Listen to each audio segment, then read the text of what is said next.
अच्छा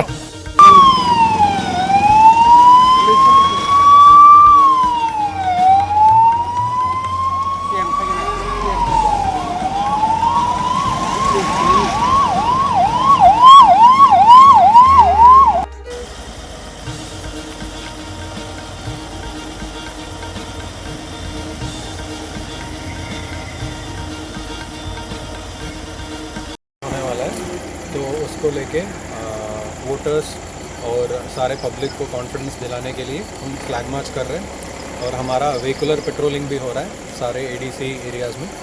और हम पब्लिक को भी ये कहना चाह रहे हैं कि सब कॉन्फिडेंस से आके वोटिंग कर सकते हैं और सारे लॉ एंड ऑर्डर इश्यू हम पुलिस संभाल रहे हैं। अब अभी तो कोलेश्वर सब डिवीजन में सिचुएशन क्या है?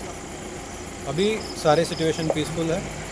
यहाँ पे इलेक्शन लेके भी पुलिस के तरह से बहुत सारा प्रिपरेशन भी हुआ है और हम रेगुलर पेट्रोलिंग भी कर रहे हैं, रेगुलर फ्लैग मार्च भी होने वाला है। अभी इलेक्शन तक ये चलेगा और ये सबके प्रोटेक्शन के लिए। एक्स्ट्रा कोई फोर्स आया था?